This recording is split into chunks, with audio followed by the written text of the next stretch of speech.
What is up, everybody? Welcome to this week's edition of the Touchline Talk Show. And we are going to start by going back to August 4th, 2019. Philadelphia Union playing DC United in Washington, D.C. area. So, home game for DC on Fox Sports 1. In the third minute of the game, Philadelphia Union captain Alejandro Bedoya scores the opener. As his celebration, he locates the on-field microphone and says these words: "Congress, do something. Now. End gun violence. Let's go."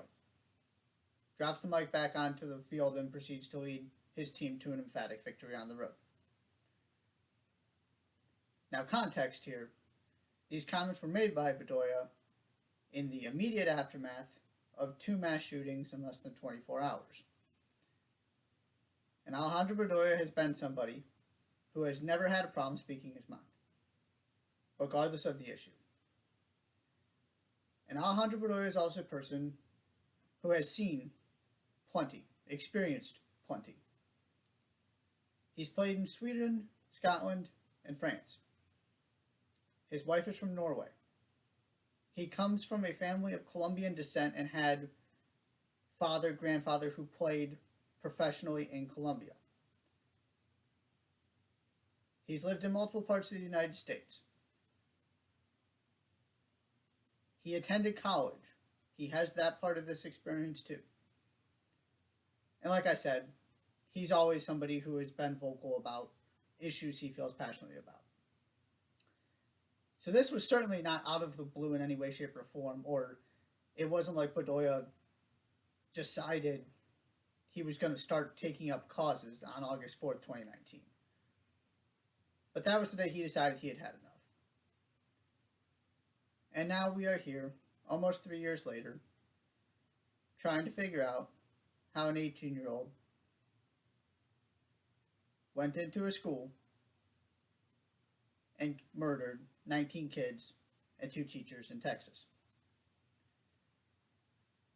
Of course, and unfortunately, this is commonplace. There isn't a particularly captivating angle because this happened so much, as sad as that is to say. So I was really struggling to find, as I feel like most people, at least some people were, something productive to add to this conversation.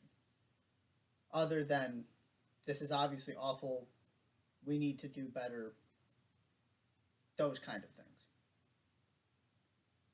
Because I'm somebody who wants to sort of have that next action step and to take the conversation to the next level. And I was really struggling to figure out how to do that. Then I listened to Steve Kerr. And one of the things Steve Kerr said really, really stuck with me. And it's simple, and it's something I knew in my head. But the way Steve Kerr delivered it really hit me. He said, "We cannot become numb to this." And part of the reason it resonated with me is because I know what he's talking about. I've not been through what Steve Kerr has been through. But I do know a thing or two about becoming numb to shootings. I have worked in a job where part of my responsibilities was to listen to police scanners and to determine what was happening when, not if, somebody was shot. Shootings were usually a daily occurrence.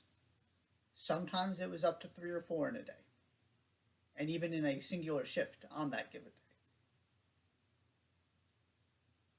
There's almost no way not to become numb to it because it becomes like clockwork, as sad as that is to say. That's why that really hit me.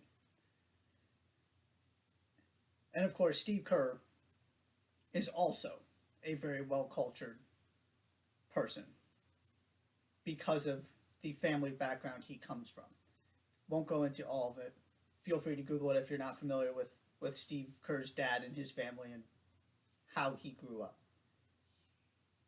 He knows about this issue. He bangs the drum every time something like this happens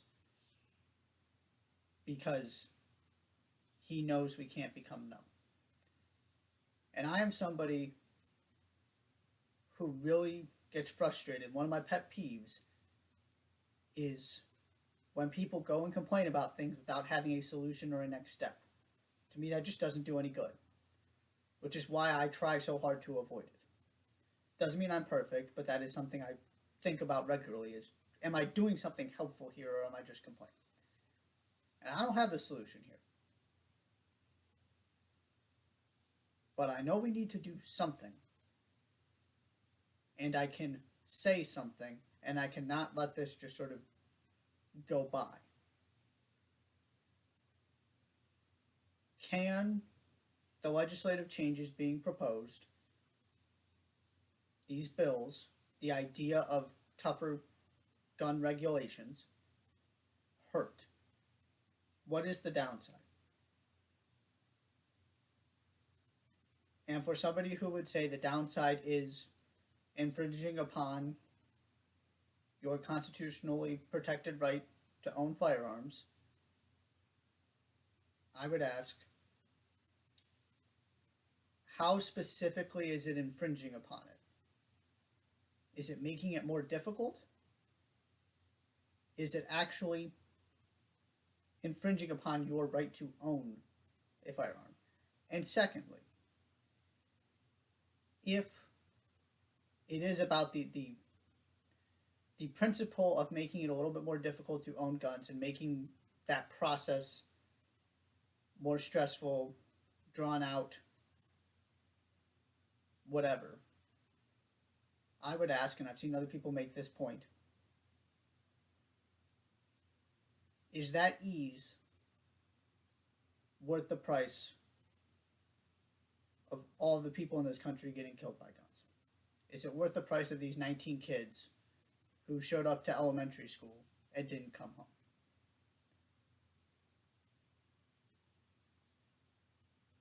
And I'm also wondering if there is something to the fact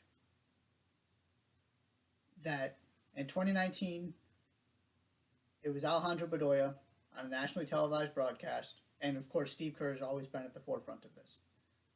I'm wondering if there is something to the fact that it is these two people, and of course there are others, and of course these are not the only two people who have been pointing out for a long time this is a major problem, and that something needs to happen. And I don't know if there is significance to it, but I want to at least throw it out there. Because these two people in particular have plenty of experience and have a holistic concept of life outside the U.S. and the world that people who have lived their entire lives in the United States simply don't. So maybe it is time for an external, independent review kind of thing. As much as we love to talk about our rights and everything that's great about this country, there are also times where you need to be humble and realize you don't have it all figured out. Plenty of other countries in this world have this figured out. Go look at the numbers. I feel like we could probably learn something from trying to take a play out of their book, or at least figure out exactly what the thought process was to getting to the point where it is the U.S. and the rest of the world when it comes to this issue. This is not a global issue, this is a national issue. So maybe there's something to the fact that the people who have been talking about this for 3 years, and again, plenty of people longer than that, these two people longer than that, but they were, when I saw Steve Kerr and I started thinking how to tie this to soccer, Bedoya was the guy who came to my mind.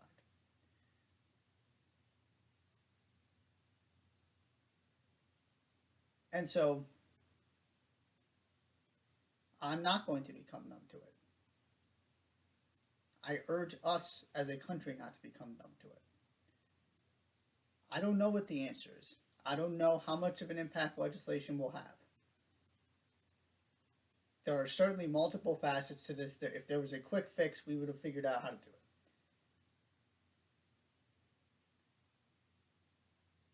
But something has to change.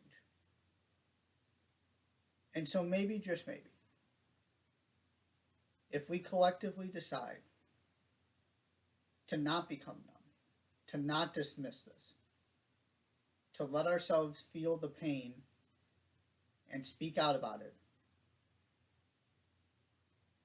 every time it happens,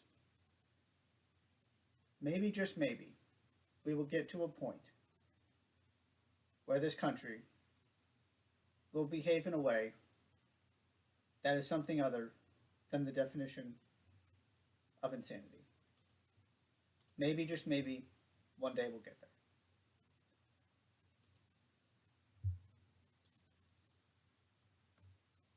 On to more soccer specific and happier things.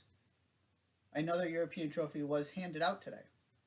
Congratulations to Roma and Jose Mourinho, the first ever Conference League champions. I don't think anybody really has a clue how significant this trophy is. It's going to take some time to figure that out. But it's a European Cup.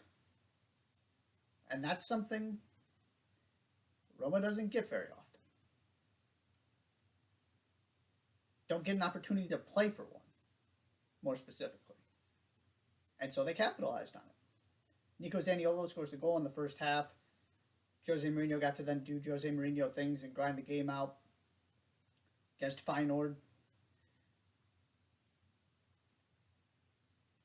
Again, I don't know what the larger significance of this competition is yet.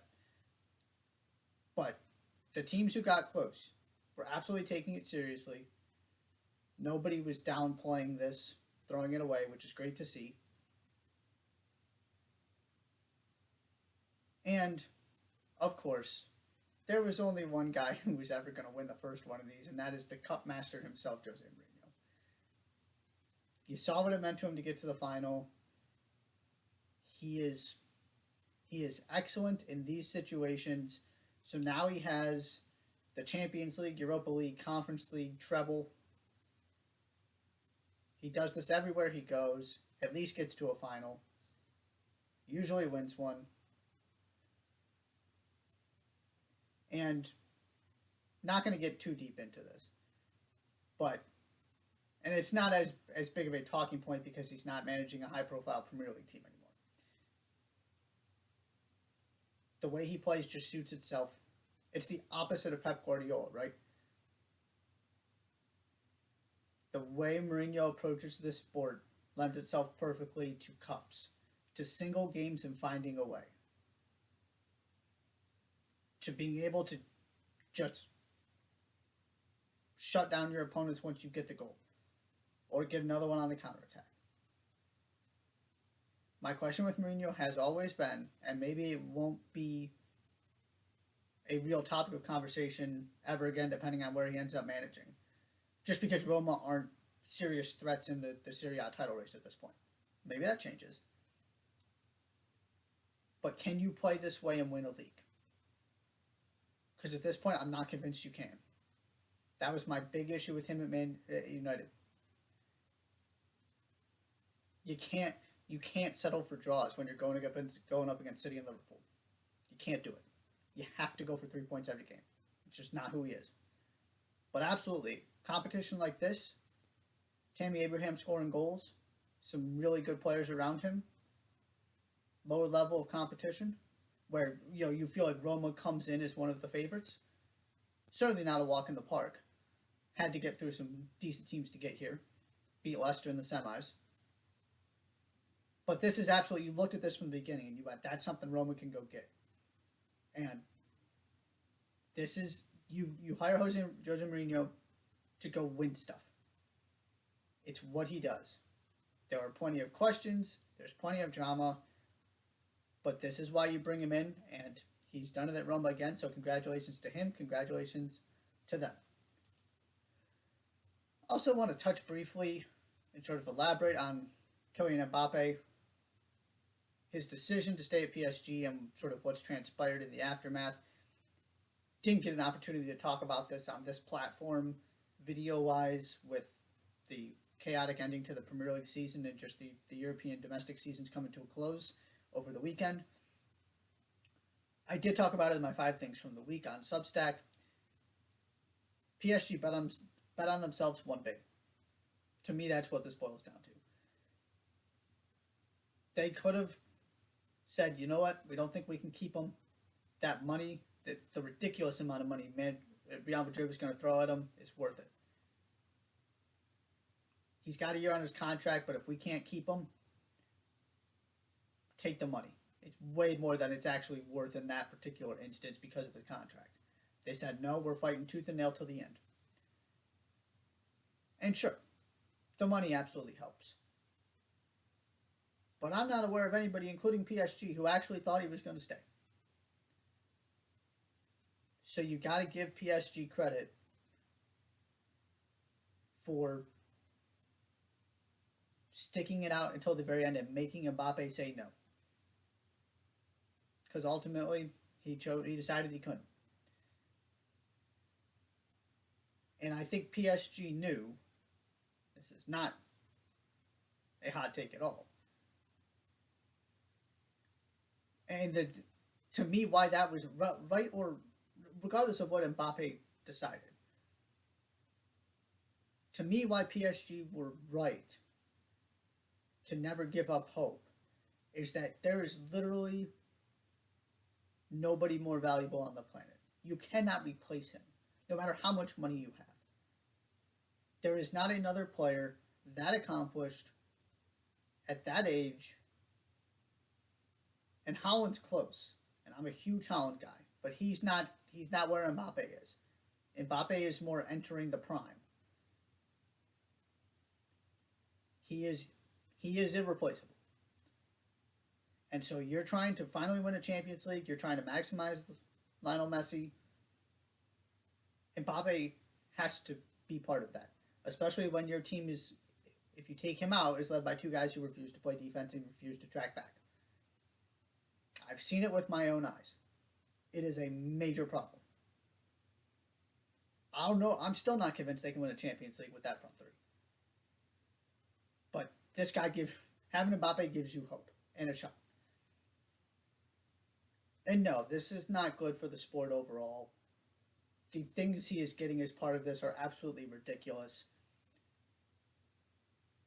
I just want to make sure the frustration, the criticism is aimed in the right spots.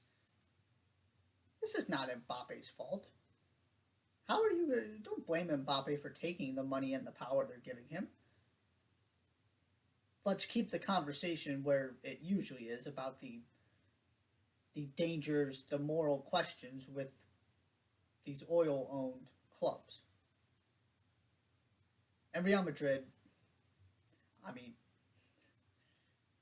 you can go have your lawsuit, La Liga. It's just funny coming from Real Madrid is the team complaining about all of this stuff, because you know they were ready to offer him a boatload of money too. And they're complaining about how they can't keep up with the best players anymore, as if teams in La Liga have been able to keep up with them, which is never... It's an inherently unfair sport. Now, it's getting more unfair, and there are certainly concerns and valid points there, and changes that should be made. But let's make sure this isn't coming down on Mbappe. This was in motion way before he ended up in this position, and certainly had nothing to do with any of it. He got offered the money. He said, I'll stay for another 3 years. Now, the part Mbappe has not been helpful with moving forward is that he has already proceeded to talk about how his mom is a Liverpool fan and AC Milan was one of his favorite clubs growing up. Immediately after signing this contract. And again, he's going to be 26 at the end of it. I fully expect we're going to get into another Mbappe sweepstakes in, again, 26. And you know Real Madrid's going to be a factor. And who knows who else, what Liverpool's situation might be then. I mean, it quieted stuff for now. And it's a huge deal, of course. But the speculation, the rumors, let's say it's a year and a half go by and it's not looking good on the PSG front. We're going to get right back to where teams are going to try and go in and get him a year early because they think they can get him to commit his long-term future to him and still get, absolutely prime years.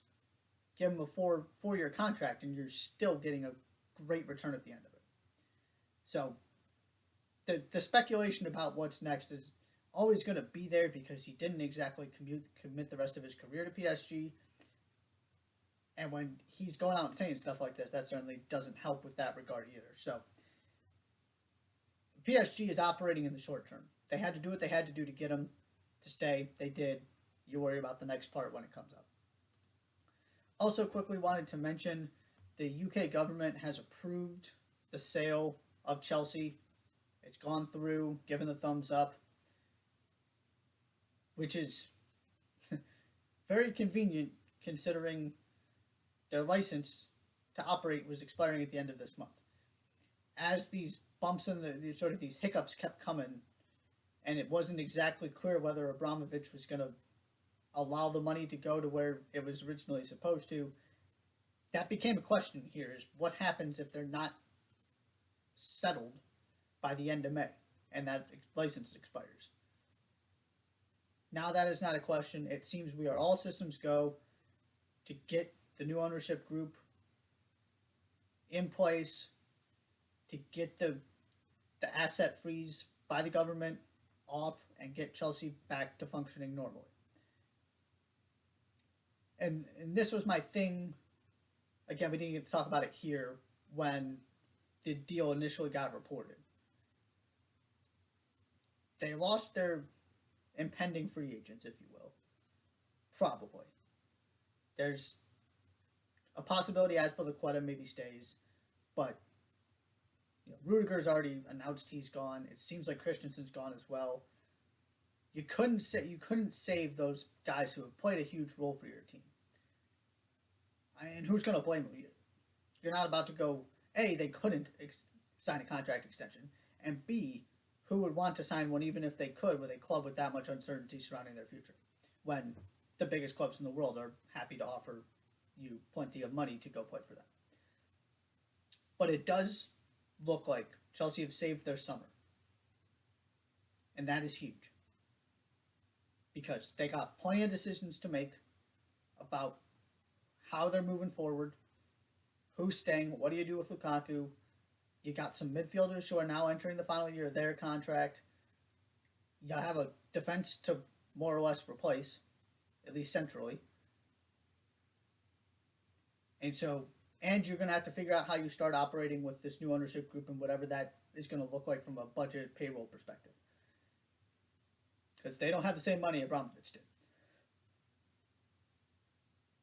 So, we appear to be all systems go for Chelsea in this transfer window, which means they can sort of start this transition into whatever they're going to be in the next iteration of their future, the next era.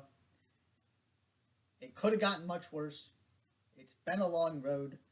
They certainly paid a huge price for this, from the sponsorships to the players they lost, the frozen assets, and not only, this is not just about Abramovich. This is also the employees of the club who one day were just told they're not allowed to work anymore, and nobody really knew what was going to happen next or when they'd be able to return.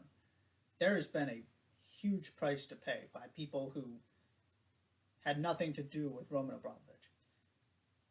But barring something really unforeseen, we're going to get back to Chelsea being Chelsea.